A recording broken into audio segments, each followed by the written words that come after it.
Hola, soy Silvia Cruz La Peña. Antes de que empiece el episodio de hoy, quiero recordaros que los fines de semana, en colaboración con Podimo, también tenéis episodios de Hoy en el País.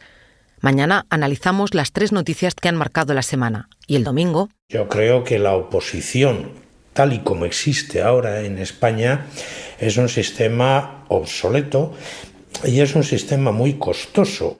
En estos momentos, cerca de 5 millones de personas están intentando sacarse una oposición en España. Las del Grupo A son las más difíciles por la cantidad de temas que un candidato tiene que memorizar y por los años que lleva a prepararse para ellas. Pero a cambio dan acceso a la élite del Estado. Para aprobarlas es necesario inteligencia, sí, pero también paciencia y, sobre todo, dinero. Este domingo en El País, ¿puede un García ser diplomático? Ahora sí, os dejo con el episodio de hoy. El sábado 7 de octubre, Hamás lanzó una ofensiva inesperada contra Israel. La respuesta no se hizo esperar y el mismo día, el primer ministro Benjamín Netanyahu ordenó a su ejército atacar objetivos de Hamás en la Franja de Gaza. El mensaje era claro: destruir las capacidades militares y gubernamentales. Desde entonces, civiles israelíes y gazatíes intentan zafarse de lo que ya es una guerra declarada que ha dejado, de momento, 1.300 muertos en cada bando. Pero en la Franja de Gaza, donde viven 2.300.000 personas en un territorio de apenas 41 kilómetros de largo, ni siquiera pueden huir de los bombardeos. ¿El motivo? Israel mantiene la zona cercada por tierra, mar y aire. El resultado es una población que vive asediada desde hace casi una semana sin posibilidad de escapar. Soy Silvia Cruz La Peña. Hoy, en El País, Gaza, 6 días de asedio contados desde dentro.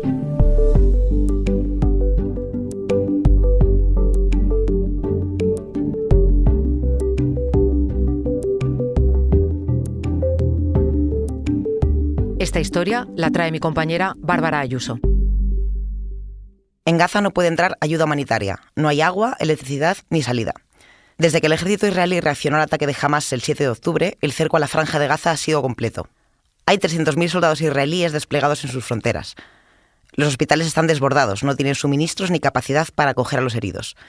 Y en más de medio siglo de conflicto con Israel, la población de Gaza está viviendo los bombardeos más intensos de su historia. Ahora tenemos más de 80 escuelas convertidas en refugio, pero de ellas solo una veintena están equipadas para recibir a población desplazada. Habla Raquel Martí, directora en España de la Agencia de la ONU para los Refugiados Palestinos. Desde hace 16 años, el tiempo que Israel lleva bloqueando este territorio, la ONU gestiona 88 escuelas que realizan una labor humanitaria fundamental. Y en los primeros momentos del ataque se convirtieron en uno de los lugares donde muchos palestinos acudieron a refugiarse de las bombas. El problema ahora mismo es que no hay ningún lugar en el que la población se pueda sentir a salvo dentro de la Franja de Gaza, puesto que incluso las escuelas están recibiendo también el impacto de ataques tanto directos como colaterales. Se han bombardeado los alrededores de las escuelas. Nuestra sede central ha recibido también daños, lo mismo que 17 instalaciones de UNRWA más, colegios, clínicas. Tenemos 2 personas de nuestro staff, 2 trabajadores de UNRWA que también han perdido la vida. Horas después de hablar con Raquel, esa cifra aumentó. El miércoles ya eran 11 los trabajadores de la ONU asesinados en la franja. 5 profesores, un ginecólogo, un ingeniero, 3 miembros de apoyo y una orientadora. Entonces, las personas que vienen a nuestro refugio suele ser la madre con los niños. Los hombres se quedan en el barrio para ayudar al rescate de los heridos, para ayudar a desescombrar. Lo que me contó Raquel desmiente al ejército israelí, que ha insistido en que sus objetivos son los centros militares de Hamás. La realidad es que en Gaza están siendo bombardeados estos colegios, también edificios de viviendas, mezquitas y mercados. El ataque dura ya 6 días, de día y de noche. La población vive con terror y las familias tienen diferentes estrategias. Algunas prefieren permanecer todas juntas en una habitación para si cae una bomba en su casa, que les maten a todos a la vez y que no queden supervivientes para no tener que sufrir. Y otras familias prefieren distribuir a sus hijos en diferentes habitaciones para al menos intentar que alguno se salve en caso de que sean alcanzados por un proyectil.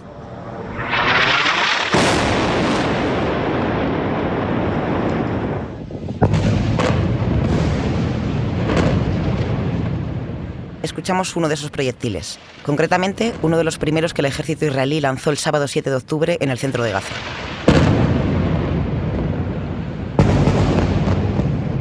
este es el ruido constante que se oye en la Franja de Gaza. Aunque según me contó Raquel, hay algo peor que ese sonido atronador. El problema está cuando dejas de escuchar el sonido de las bombas, porque quiere decir que una ha caído ya encima tuya.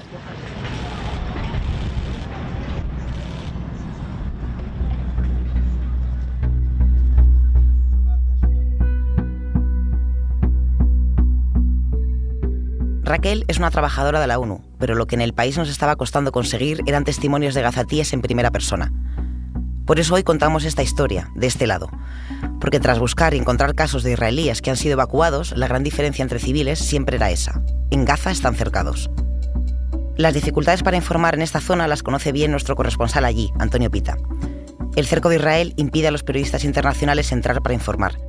Desde dentro también es difícil hacer este trabajo. El martes, el tercer día del asedio, 3 periodistas palestinos murieron en un bombardeo mientras informaban del ataque a un edificio que era la sede de varios medios de comunicación.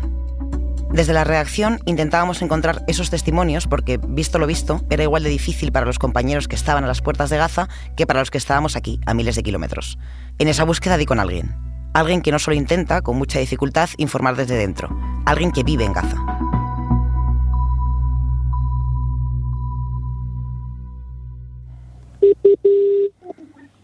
Hello? Come on. Okay. This is Hanin Harara, 29 years old. I am working. Soy Hanin Harara, tengo 29 años, trabajo como periodista freelance y vivo en el centro de la ciudad de Gaza.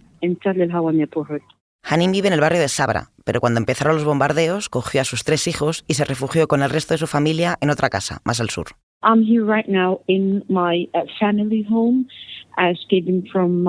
Ahora mismo estoy en una casa familiar. Hemos huido de la mía porque era demasiado arriesgado, aunque de todas formas nadie está a salvo aquí. Eres un objetivo en todo lugar y en todo momento. Han atacado las mezquitas, incluso las escuelas, las farmacias, las ambulancias, al personal médico. Todo el mundo es blanco de los ataques. No hay refugio ni lugar seguro. Podríamos morir en cualquier momento. Ese en cualquier momento no es una manera de hablar. Las bombas caen día y noche, y a diferencia de ofensivas pasadas, esos bombardeos se están produciendo sin previo aviso. Muchos edificios residenciales han sido bombardeados sin aviso previo. Conozco hasta 8 familias a las que han matado a todos sus miembros.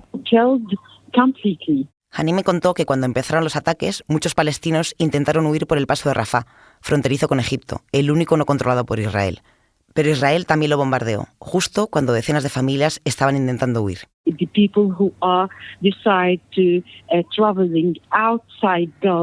La gente que decidió huir de Gaza ha tenido que deshacer las maletas porque ya es imposible salir. Así que aquí estamos en la prisión abierta más grande del mundo, literalmente. Tienen un control total de todo, de toda la zona. Por tierra, por mar, por aire, por las fronteras. No hay ningún lugar para huir de Gaza o desde Gaza. Mientras hablaba con Hanin, la conexión a Internet iba y venía. El cerco también es tecnológico y complica la comunicación con el exterior.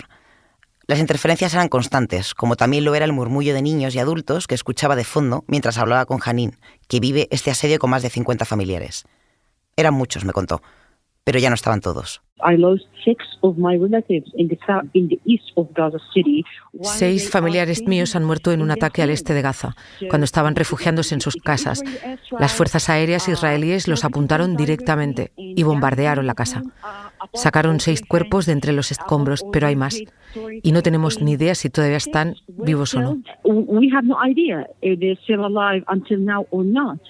El relato de Hanin coincidía con lo que nos había contado Raquel, la responsable de Naciones Unidas, que son los propios familiares quienes se están encargando de buscar a sus seres queridos bajo los escombros, porque los ataques son tan frecuentes que las ambulancias no dan abasto.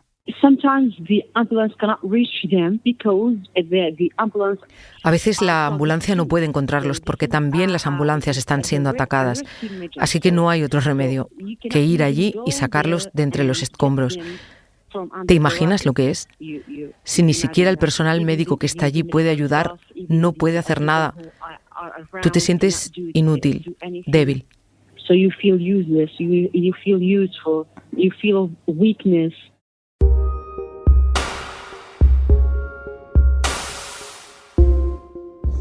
Gaza's morning. turn to grey sky. It is not good morning. Janine también me enviaba mensajes. En ellos me mantenía informada de que ella y su familia seguían dentro de la casa, sin poder dejar de mirar por la ventana las inmensas columnas de humo de los proyectiles. Pude comprobarlo porque me envió varios vídeos, como este que estamos escuchando de fondo. En esa imagen, detrás del cristal, apenas se podían ver edificios aún en pie detrás de la cortina. Aunque lo peor no es lo que pasa con la luz del día. And there's no free of movement even in the middle of a day. So, No hay ninguna libertad de movimiento, ni siquiera durante el día.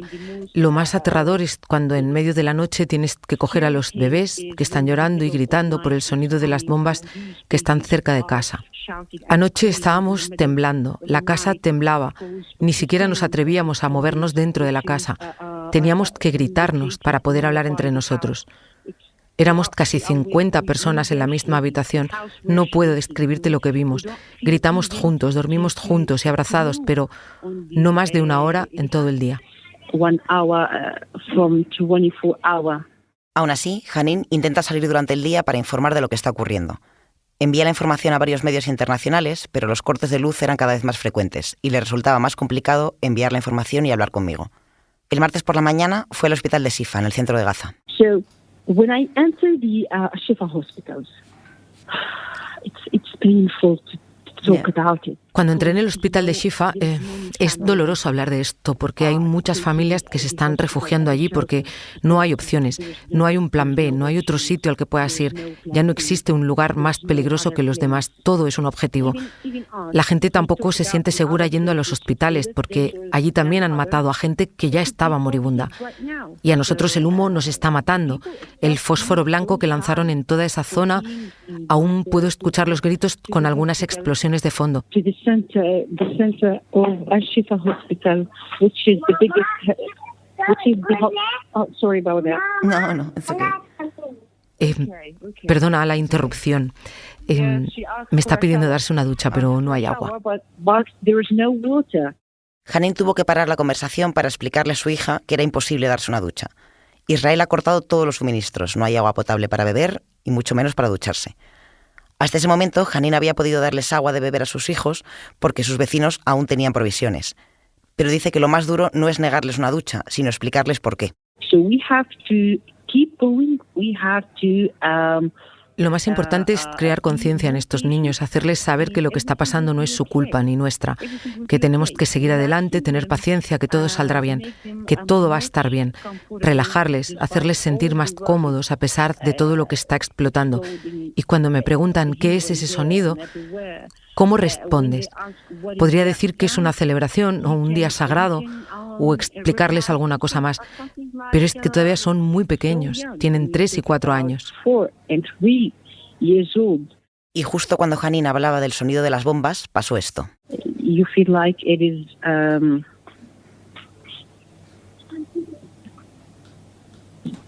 there was a bombing here. Right now? Yes, right now. ¿Hay un bombardeo aquí mismo, ahora mismo? Sí, estoy viendo el humo, 4 columnas. De repente el azul se ha vuelto verde. Oh, Dios mío. No se escucha, es raro. Esto es sorprendente, no hay sonido y sin embargo esos sitios han sido destruidos. Esto es muy extraño. And this is much strange. La familia de Janine se agolpó en las ventanas para calibrar cómo de cerca estaban esas bombas. Janine estaba desconcertada, nunca había visto unas bombas silenciosas. Justo a principios de año se confirmó que Israel había desarrollado una bomba furtiva, mucho más silenciosa, pero era imposible saber si lo que estaba viendo Janine era una de ellas. Solo podía ver cómo el humo se acercaba cada vez más y los edificios desaparecían. Y tuvo que colgar. Un momento, enseguida volvemos.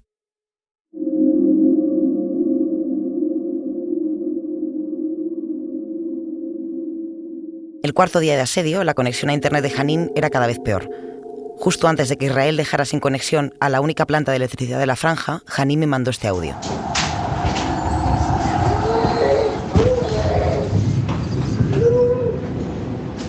Otro bombardeo, más sonido de ambulancias, más gente buscando entre los escombros.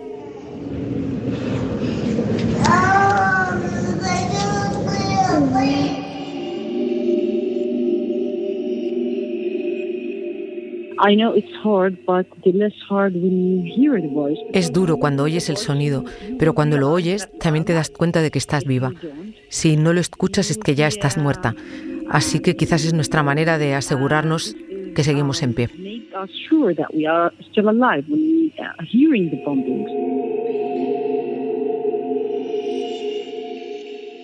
Mientras todo esto ocurría, mi compañero Antonio Pita había conseguido hablar con gazatíes por el mismo medio que yo, el teléfono.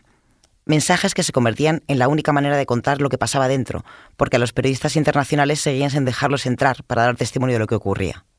Las fuentes de Antonio contaban cosas parecidas a las que me había dicho Janine.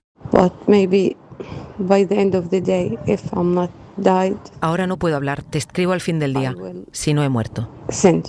Este es uno de los mensajes que recibió Antonio de parte de Hala Rizin, una mujer de 45 años que el domingo salió corriendo de su casa en Gaza con su marido y sus 4 hijos.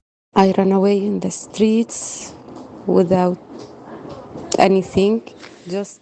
Iba corriendo de un sitio para otro. La calle estaba llena de gente que no sabía hacia dónde ir. Me entró un ataque de pánico porque miraba a mis hijos y no sabía cómo protegerlos. Take my children and run in the streets.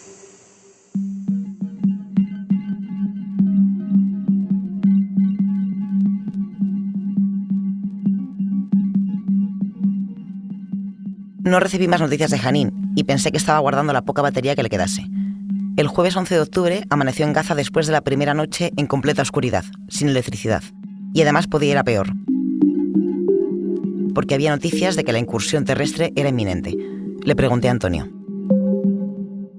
Todo parece indicar que nos dirigimos a una operación sin precedentes, no solamente por la incursión terrestre, que parece bastante claro, sino también por el tiempo que el ejército israelí pueda decidir permanecer allí para cambiar el paradigma respecto a Hamás. Como hemos dicho antes, el ejército israelí sigue insistiendo en que su objetivo es Hamás, acabar con Hamás.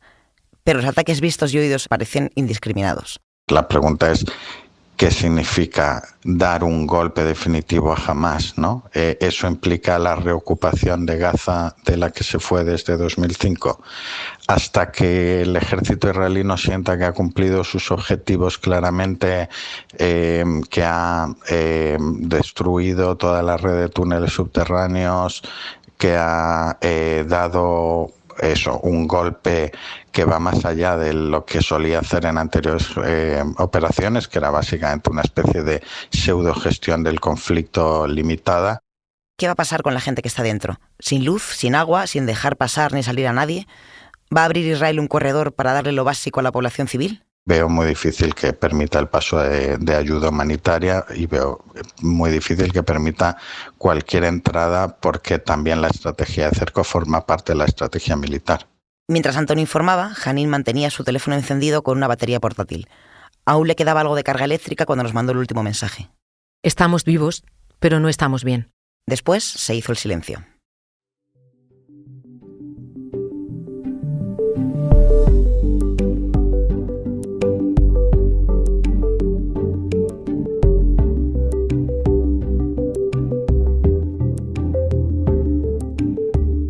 Este episodio lo ha realizado Bárbara Ayuso. La información sobre el terreno es de Antonio Pita. La edición de Ana Rivera. El diseño de sonido de Nicolás Chabertidis. Yo soy Silvia Cruz La Peña y he dirigido este episodio de Hoy en el País. Mañana volvemos con más historias. Gracias por escuchar.